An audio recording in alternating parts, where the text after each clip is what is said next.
Bonjour à tous, bienvenue, c'est Voices of Angola et aujourd'hui, portrait de femmes entrepreneuses. Elles travaillent dans des secteurs différents, mais ont plusieurs points communs. Elles travaillent toutes les deux avec leur maman et surtout, elles ont su innover, faire face à la crise du Covid et parfois même développer leurs activités à l'international. Regardez.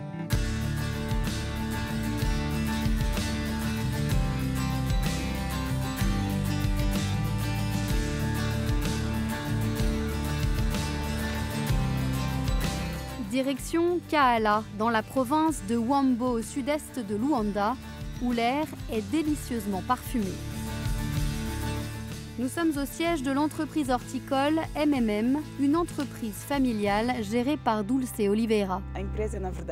Notre entreprise est familiale. Elle a été fondée par ma mère en 2008, dans le seul but de produire des fleurs. J'ai commencé à travailler sur le projet il y a 4 ans.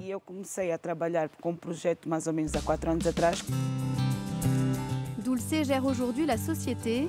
Sa mère, elle, apporte son soutien et donne des conseils en coulisses. La pandémie leur a apporté son lot de défis et d'opportunités. Moins d'importations ont dopé les ventes de fleurs à l'intérieur même du pays.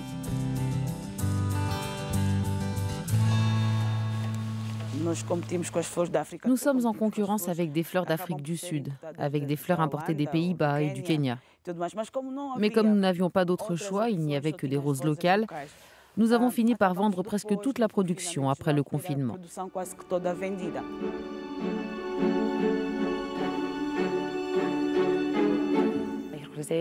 Les roses sont magnifiques. Elles sentent aussi très bon. Les gens les apprécient parce qu'il y a plusieurs variétés. Blanche, rouge, jaune, rose pâle et rose foncée. Comme le marché des fleurs est en plein essor, l'entreprise s'est aussi diversifiée dans la production de fruits. Citron, citron vert et orange poussent déjà ici et bientôt, elle proposera des avocats.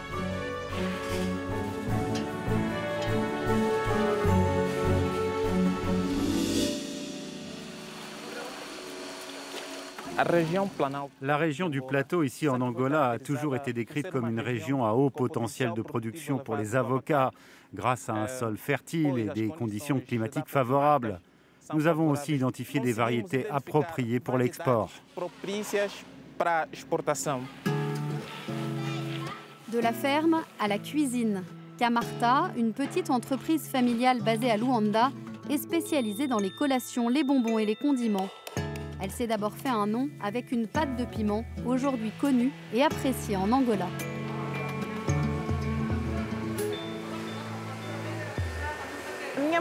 Ma mère a commencé en faisant du ginungu chez elle. C'est une pâte que presque tous les Angolais ont chez eux. Elle a demandé de l'aide pour la faire connaître, pour la vendre. Je suis allée dans un supermarché et à l'époque, le directeur commercial m'a dit « Si tu m'apportes ça, ça et ça, je prendrai ton ginungu ».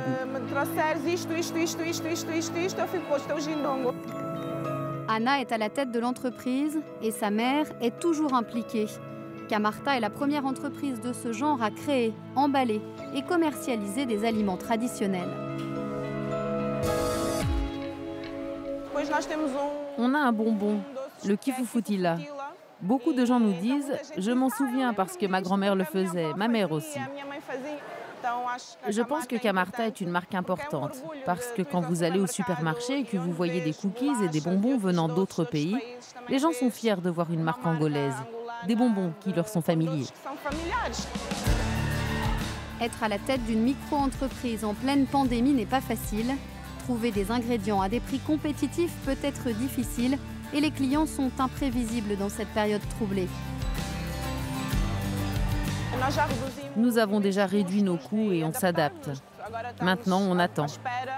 Parfois, être patient est nécessaire.